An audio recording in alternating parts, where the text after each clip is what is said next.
কাক ভেজা হয়ে মেইন ড্রাইভ দিয়ে কক্সবাজার ফিরছিলাম। তার কিছুক্ষণ আগেই চাঁদের গাড়ি করে মেরিন ড্রাইভ দিয়ে যাচ্ছিলাম।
এভাবে শুরু হয়েছিল আমাদের কক্সবাজারের দ্বিতীয় দিন। মেইন ড্রাইভ ধরে পাটোয়া ট্যাক পর্যন্ত গিয়েছিলাম, আর এর বেশি আগায়নি কারণ প্রচণ্ড বৃষ্টি হচ্ছিল, আর সমুদ্রের গর্জন, বৃষ্টি সব কিছু আসলে আমাদের জার্নিটাকে একটা উত্তেজনাকর একটা অবস্থায় নিয়ে গিয়েছিল আসলে।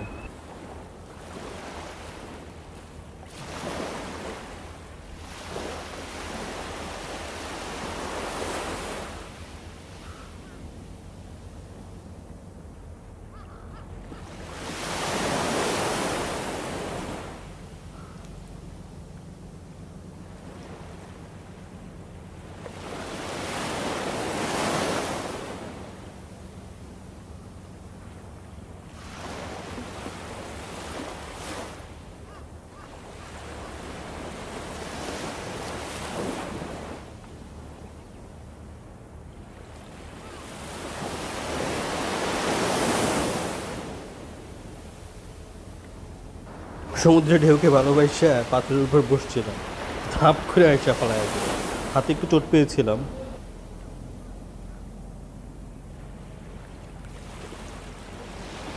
আর তারপর পাটোয়ার ট্যাক থেকে আমরা চলে গিয়েছিলাম হিমছড়িতে। আর হিমছড়ির সবাই ভয় দেখাচ্ছিল যে অনেক উঁচু অনেক উঁচু, তারপর গিয়ে দেখে আসলে এতটা যতটা বলা হয়েছে আসলে অতটা উঁচু না। আর এখানে আমরা সিঁড়ি পুরোটাই উঠেছিলাম। যখন মেঘালয় গিয়েছিলাম নোয়ালিকায় যেই ফলটা ছিল সেটার সমান তো আমি না।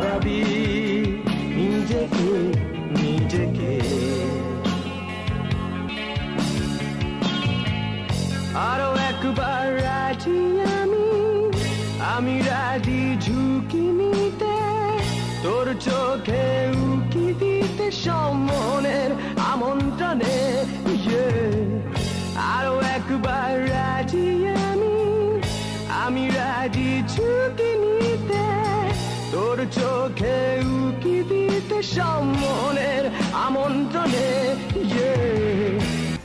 হিমছড়িতে ঘোরা শেষ করে আমরা আবার সরাসরি চলে গেলাম সুগন্ধা বিচে। সেখানে গিয়ে যে সি বাইক না কি বলে এটা নিয়ে নেমে গেলাম। কিন্তু সমুদ্র তখন সম্ভবত 3 নম্বর সংখ্যা বিপদ সংখ্যা চলতেছিল, এবং ওই ঢেউয়ের চাপে আসলে আমি ভয় পাইছিলাম, আসলে প্রচণ্ড রকম ভয় পাইছিলাম। মানে মনে হচ্ছিল আমাকে উল্টায় ফেলায় দেবে। আর সবচেয়ে আমার জীবনের সবচেয়ে বড় সিক্রেট যেটা, আমি আসলে সাঁতার জানি না।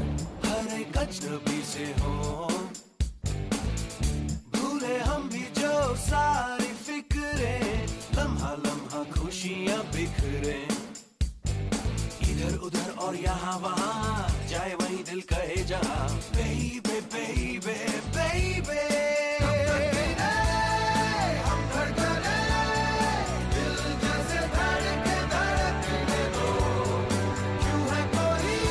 সাঁতার না জানলে কি, বাংলাদেশে আসলে অনেকে অনেক কিছু জানে না, তবু তো অনেক পদে আসেনি সবাই, ঠিক না?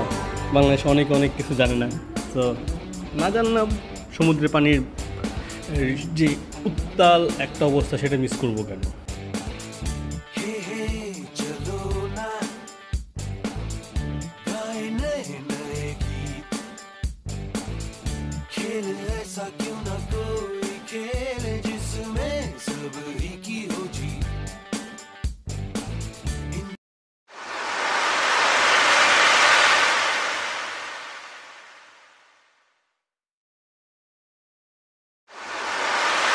আর সারাদিন শেষে তারপর নেমে এলো সেই হাজার বছরের পুরনো বৃষ্টি বইরা।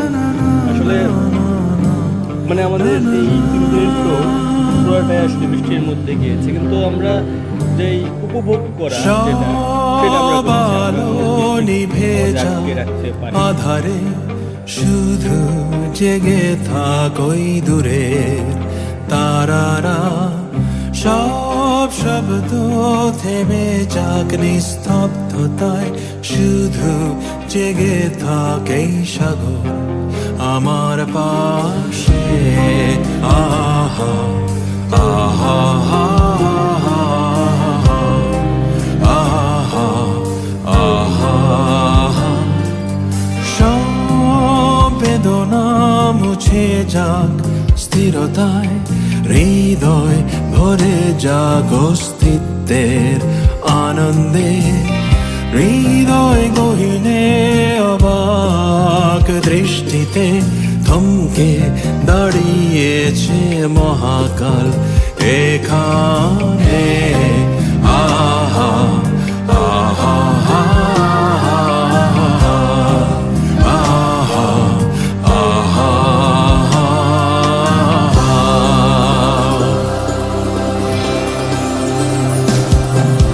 শুভ্র বালির সৈকতে প্রায় 3টা পর্যন্ত বিচে ছিলাম, বিচ থেকে কলে চলে গেলাম এবং 3টার পরেও বৃষ্টি হচ্ছিল। বারান্দায় বৃষ্টি দেখছিলাম, উপলে যে লন পুরাটাই পানিতে প্রায় ভরে গিয়েছিল।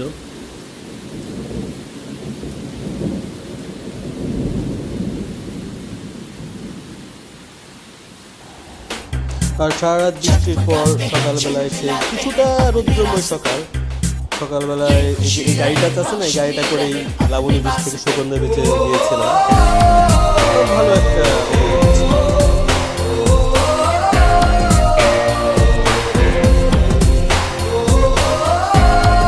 তারপর সুগন্ধা বেঁচে এসে সেই আনারকুড়ি ফল 70 টাকা দিয়ে খাইলাম। টেস্টে সামান্য একটু শখ ছিল, একটু শখ করছিল। ওভারঅল খারাপ না, কিন্তু দামটা বেশ ওভার প্রাইস লাগলো, 70 টাকা।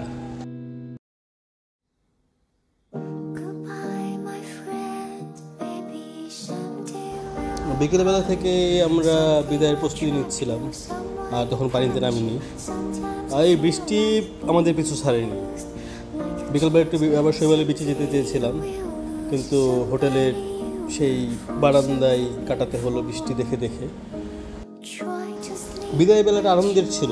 আমাদের 18 জনের একটা টিমের জার্নিটা আমরা খুবই সফলভাবে শেষ করেছিলাম। সবাইকে ধন্যবাদ।